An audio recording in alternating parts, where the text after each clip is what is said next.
Hello. So, for our project in Java OOP, we were tasked to make a puzzle. So, ang ginawa namin ay Tetris.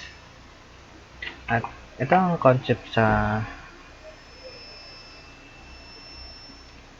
game namin. So, first, what is Tetris?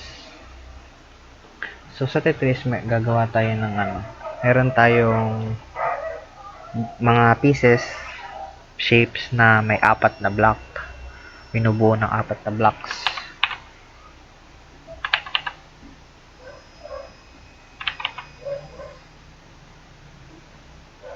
Meron tayong 7 shapes in total. Meron tayong I shape,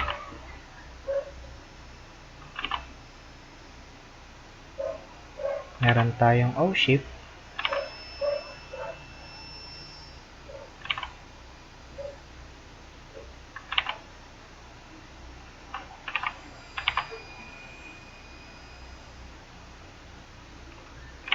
meron naman tayong T shape.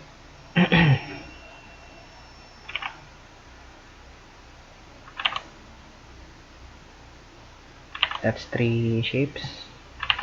So, ito na yung Z.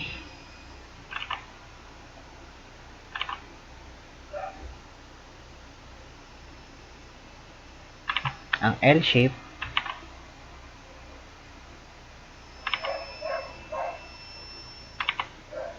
At lahat sila binubuo ng 4 blocks. So, sabi ko 7 dahil yung isang shape is the J shape, which is kabaliktaran lang nung ating L shape. At kabaliktaran ng Z shape ay ang S shape. So, 7 blocks in total. 2, 4, 6, 7. So, set muna natin to dito. So, sa laro natin, gagawa tayo ng game area, which dito natin magagalaw yung mga blocks natin. Dito natin sila magagalaw from moving left, right, and down. We cannot move upwards since that's not part of the game. Ang mga control natin ay left arrow para to move left, right arrow to move right, obviously, down arrow to move down. Meron din tayong up arrow at gagamitin natin to rotate our blocks. Ayun naman ang purpose ng up natin, para ma-rotate siya. So, pwede natin siyang rotate repeatedly at ang rotation niya is always 90 degree. And meron din tayong space to drop their blocks and escape for pause. So, you can move your pieces to left, right, and down.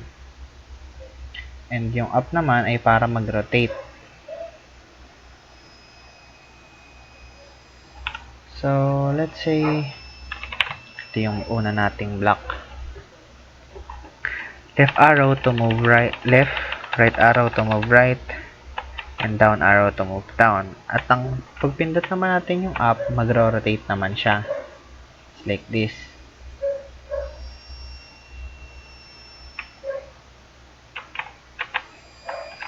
And dito sa game na to, may certain speed ang pagbagsak ng mga blocks. At sa level 1 ay yung slowest. And pag tumaas ang level natin, obviously, the speed would be faster. Yung drop speed ng blocks natin ay bibilis. Para doon, meron tayong level, score, and lines. So, for our level, obviously, mag-start tayo sa 1. And ang mangyayari sa scoring natin ay 10 times level. So, for every lines cleared, magkakaroon tayo ng score na 10. So, paano nga ba na-clear or yung laro natin? So, di ba meron tayong 4 na blocks kada shape, and depende sa kung gaano kalaki, kung gaano karaming column ang gagamitin natin, doon magbabase yung pag-clear ng line. So, ang ginamit natin dito ay 10 column. Hindi lang accurate yung since napalaki yung gawa natin. So, 10 column and 20 rows.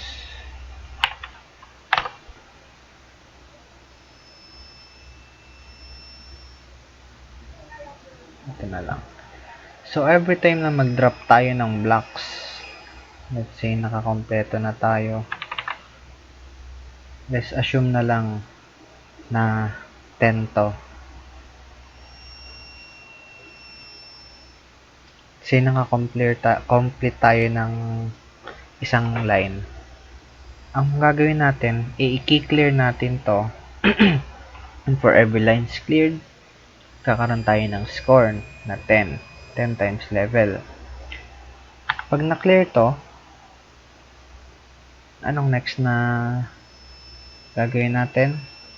Ay ng pagbaba ng mga nasa taas nun.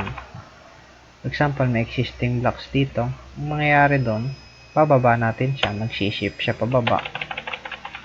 Kailangan kasi nandito lahat sila sa baba. So, that's the gameplay. Very simple concept. So, sa leveling naman natin, for every 10 lines, say 10 lines, level naman natin ay madadagdagan for every 10 lines. So, let's say, naka 10 lines na tayo, magiging level 2 tayo. At yung bilis nung pagbagsak ng mga drops, mga blocks, ay bibilis din, obviously. That's the concept. Ay, bibilis siyang bumaba. Hanggang sa makarating ka sa higher level at sobrang bilis na siya na nahihirapan ka na maglaro, magpapanik na, and ultimately that would cause you to make an error. Magkakaroon ng spacing, hindi mo makiklear yung mga nandito dahil because of the spacing, di ba nga? So, because of those error, nag-i-stack up yung ating mga stack yung ating mga blocks, at kapag na-reach na tong part na to, at ang spawning blocks natin ay nauntog dito or nag-overlap, doon na lalabas ang game over.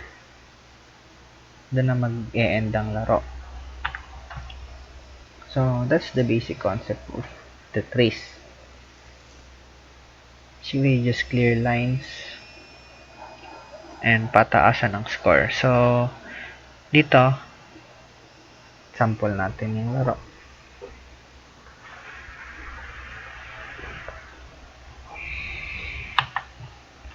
Ito yung ating area. Oh, forgot. Dito pala sa para sa spacing sa sizing ng natin, game area. Nagbase tayo sa size ng blocks.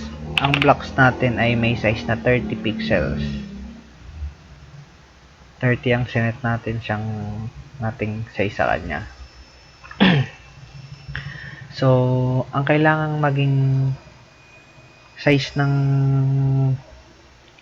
game area natin to achieve 10 columns, we need to do 30 times 10. So, we need to have a width of 300. And to achieve 20, we need to have 600 height. At hindi ko pa makalimutan, sa positioning naman ng blocks natin, ay yung X and Y, X para sa horizontal and Y para sa vertical. So, basically, every time na bababa yung block natin, yung Y ay madadagdagan, Y++. Since pababa ay plus, pataas ay minus, ay hindi naman natin kailangan yung minus. So, ayun lang yung ayun yung gagamitin natin sa gravity.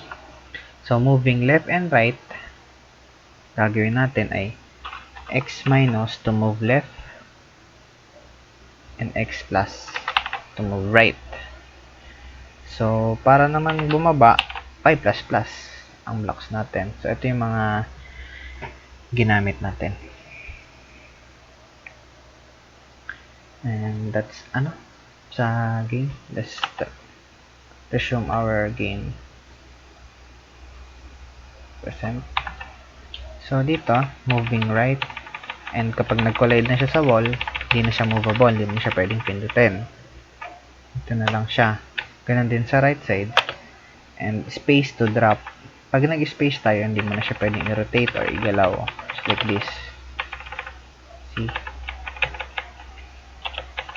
So, try naman nating mag-score.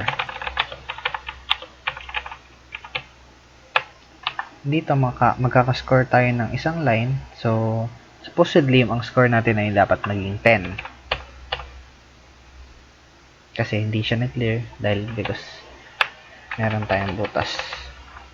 So, try naman natin sa level 2.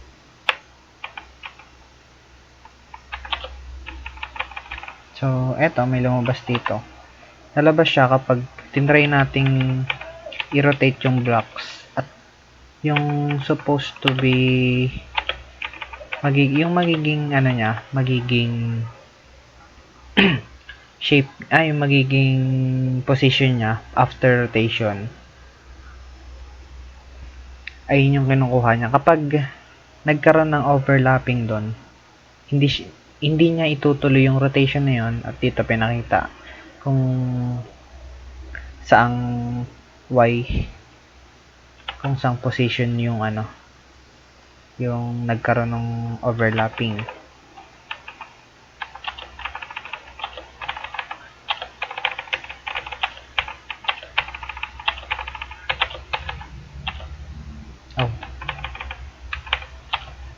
So, kailangan natin maging maingat sa paggamit ng drop.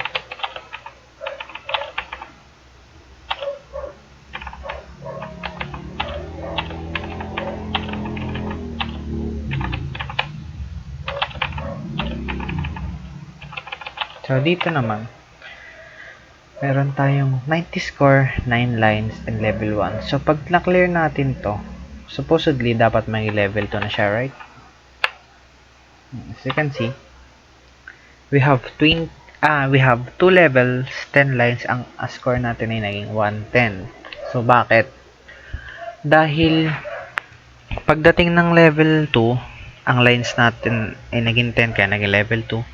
Ang pag-compute ng score natin ay 10 times level. So, 10 times 2 ay 20. Kaya naging 90 plus 20 ay 110. So, I don't know if you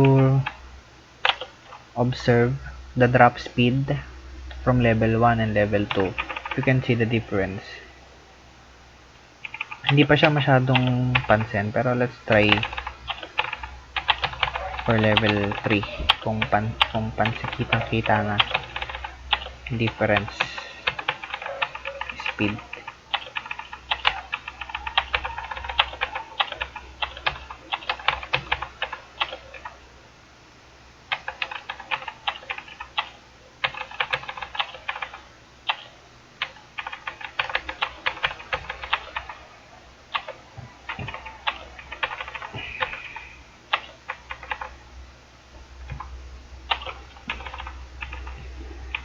So you can see the drop speed increased significantly. Kita na natin compared kanina sa level 1.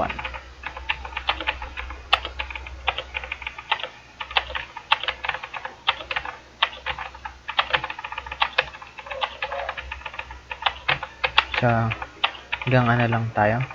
Test lang natin siya hanggang level 4 para makita natin yung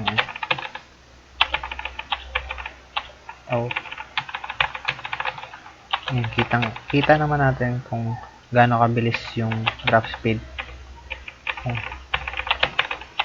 Mas mabilis siya talaga compared kanina. Actually, try na natin. Ay, mukhang hindi na pala abot.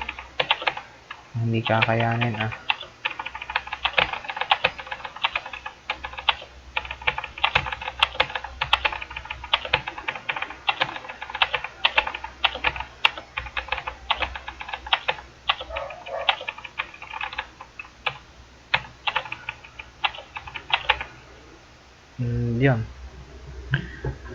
Game over na dahil hindi na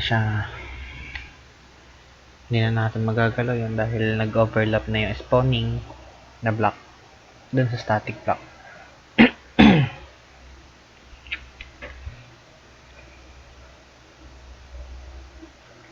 Pinakita yung nag-try tayong mag-rotate hindi na pwede. So, that's it for the game presentation. Punta naman tayo sa code.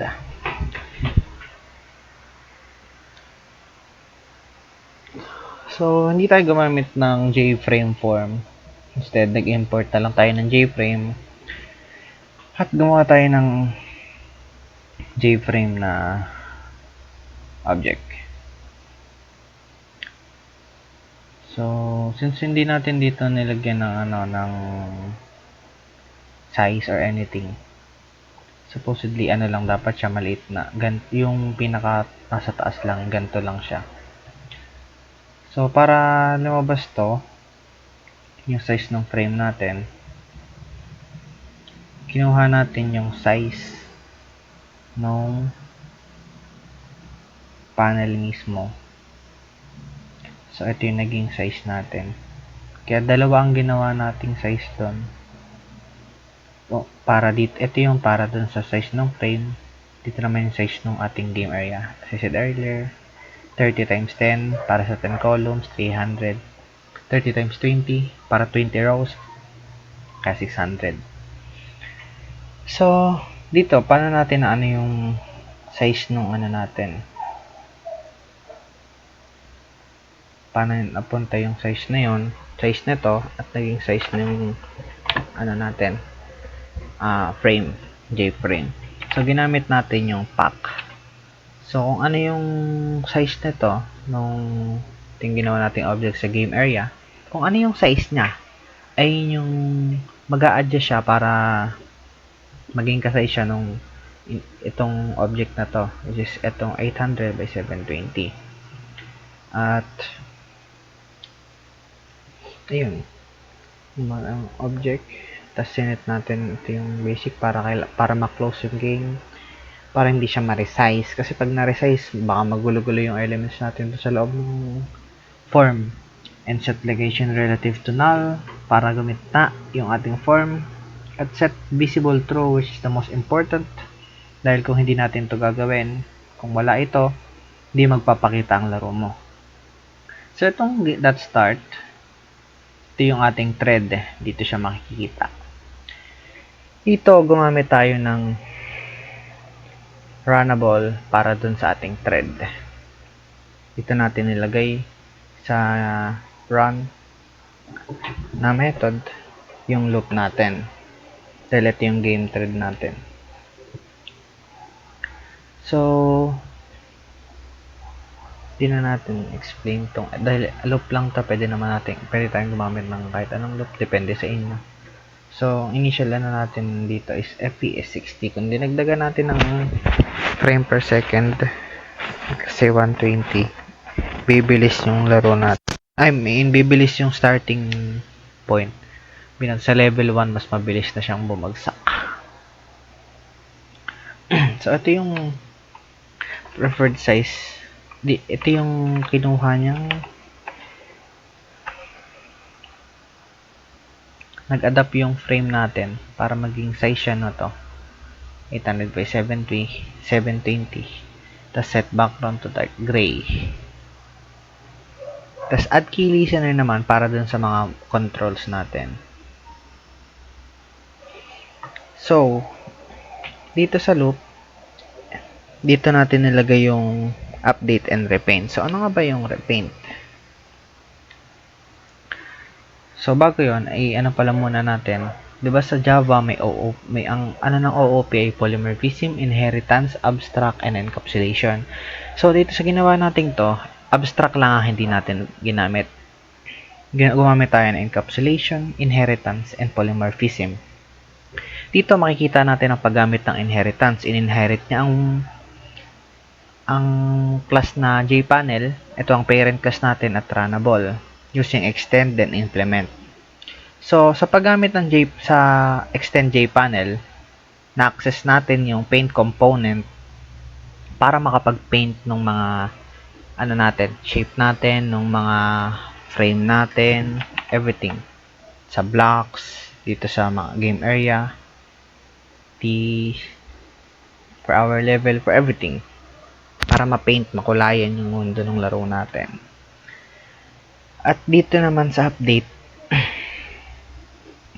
tinatawag niya yung update natin kada sa paggalaw ng thread, sa paggalaw ng game natin, para syempre maging playable siya, gumalaw yung laro natin, magkaroon ng buhay. So, gumamit tayo dito ng logic ng condition na kailangan hindi siya naka-pause at hindi rin siya hindi pa game over yung laro para mag-start. Ito naman, pinili natin yung sa encapsulation. Sa encapsulation kasi, pwede natin siya i-private, public, ito protected. Sa ginagawa nating public ang isang method para ma-access siya sa ibang class, just like this start method. Para ma-access natin siya dito sa main class natin, ginawa natin siyang public. By the way, ang laman nito ay ini-start lang niya yung thread natin.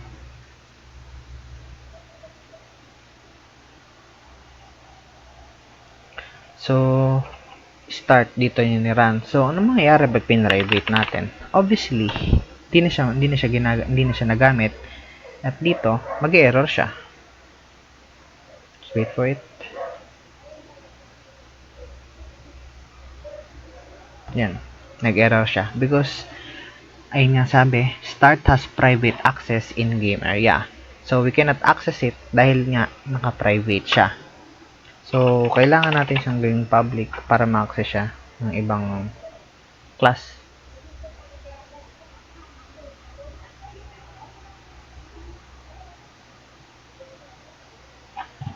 Tagal ah.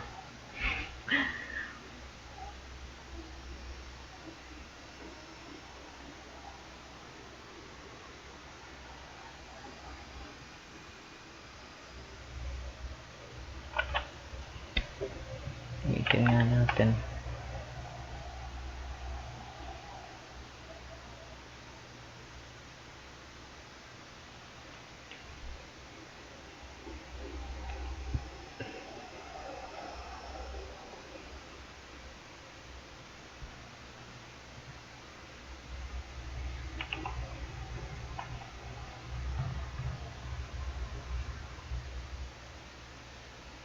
Ito magalang. So, as you can see, usable na ulit siya. Hindi na siya nag-appear as error. So, dito pinakita ang use of encapsulation and inheritance. Hindi lang dito sa class na ito ginamit ang inheritance at encapsulation. Usually, ito yung most used sa Java. Dahil ang Java ay 100% OOP. Kaya, usually kung gagawa tayo ng mga program, gagamit talaga tayo ng gamitin talaga natin yung mga concept ng OOP. Kahit pa nasa isang class lang siya, meron pa rin tayong public, private, and extend, implement, for inherit. So that's for the OOP. Oh, let's not forget about the polymorphism. So dito, inherit natin yung value ng tetras, ay yung class ng tetras. Dito, ginawa yung direction, get direction 1 to 4, at yung update, yung set x, y, and update x, y. So, dito naman ginamit yung pag-update nung kada magro-rotate tayo. So, dito na tayo sa polymorphism. So, dito, set xy, naging polymorphism siya dahil dito natin siya nilagay ng walang value, walang laman. Wala silang laman as you can see. Pero dito naman, dito natin siya nilagyan ng value since ang bawat shape natin ay may iba't ibang value nun, kaya dito lang siya nilagyan. And by the way, dito ito pala yung paggawa nung ano natin, ng blocks. So may core tayo diyan. Sabihin natin meron tayong core na block isa, and ayun yung b0 dot x. So basically isa lang yan. Ayan. Yung x and y nun, ayun lang yung ano, position niya dun sa game area natin. That's why kinukuha niya yung value ng x and y, at ayun yung ano natin sa value nung position ng ano habang nilalaro natin. So nire-retrieve niya yun.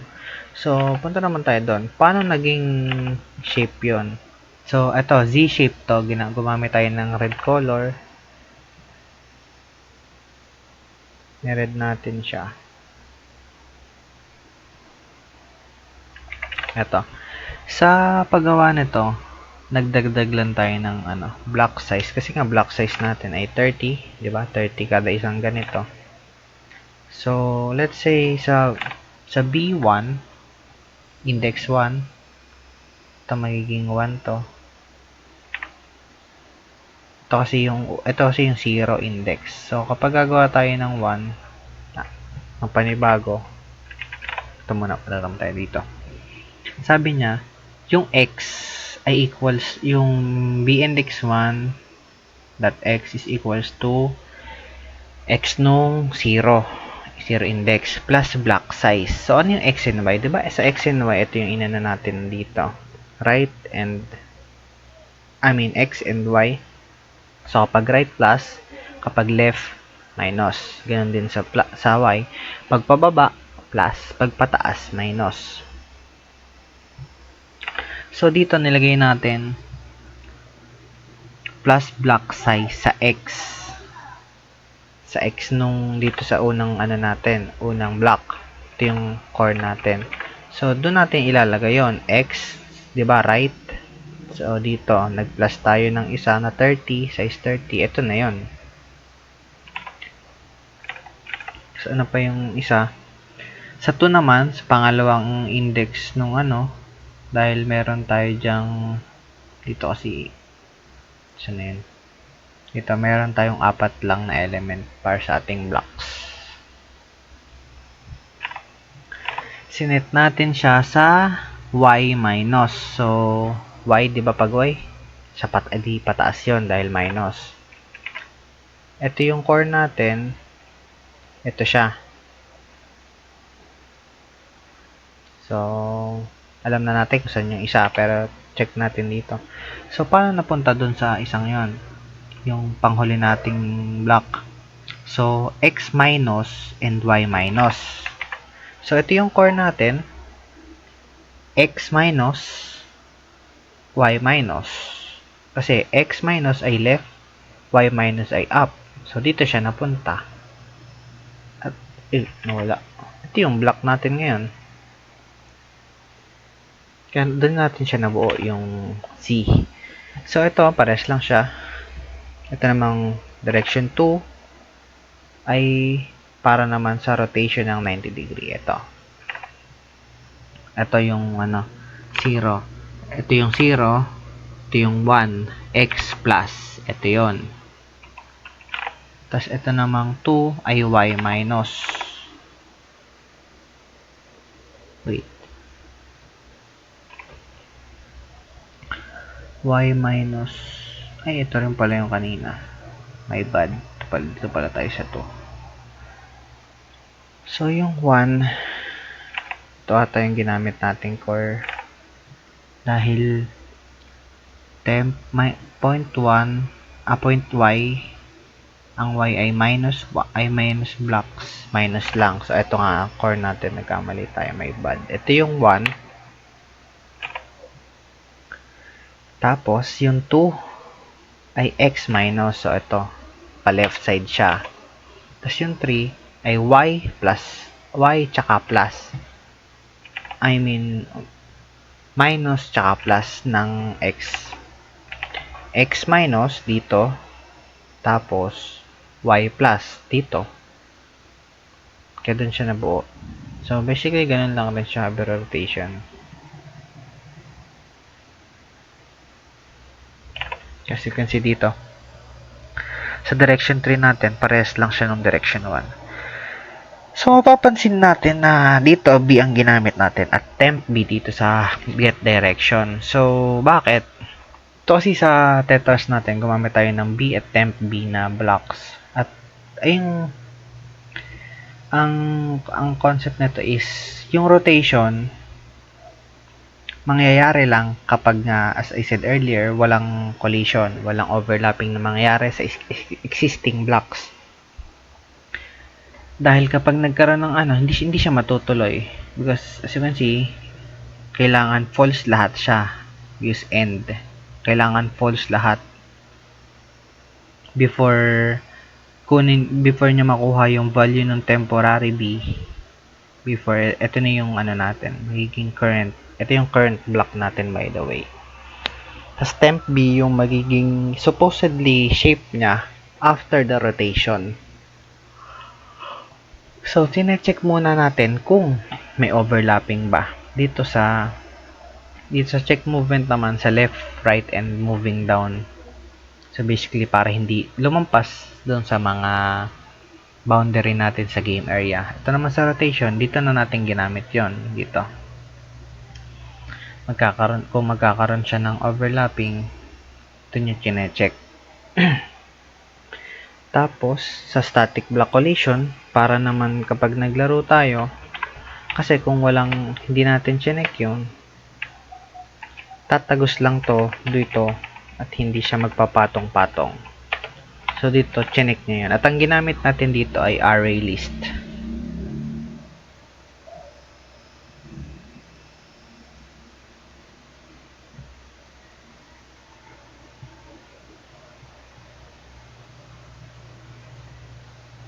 Ito pala. Ito. Dito natin ini-store yung mga unmovable blocks.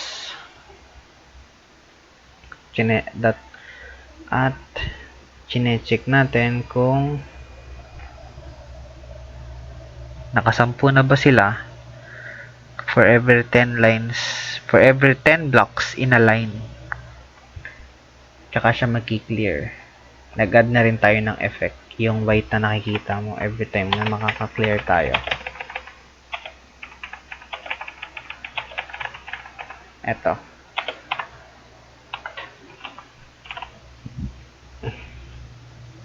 So, that's it. We use Java. Ang ginamit natin sa mga Java OOP ay polymorphism, inheritance, and encapsulation.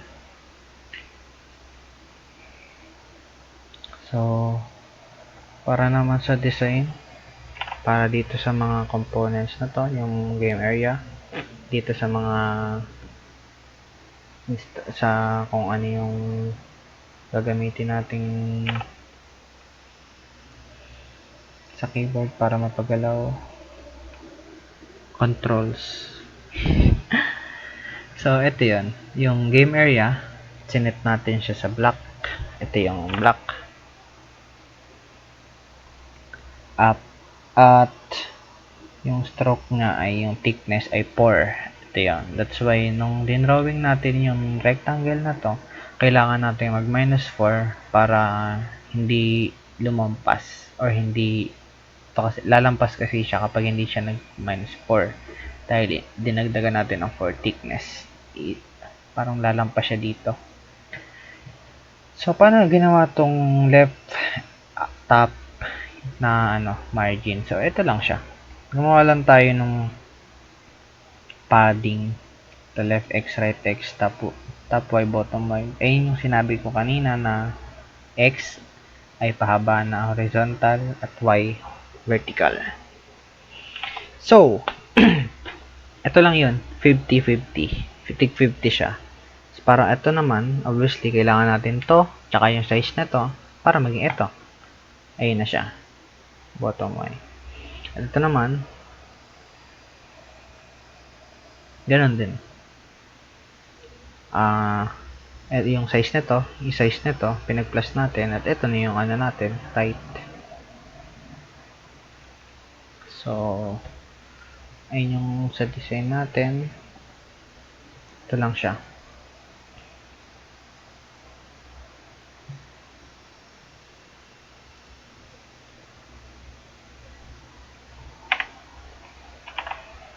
Nag-draw tayo ng rectangle sa position na to.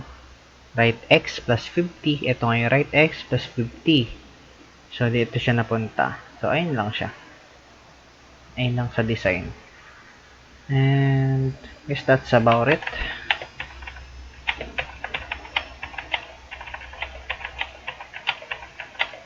Goodbye.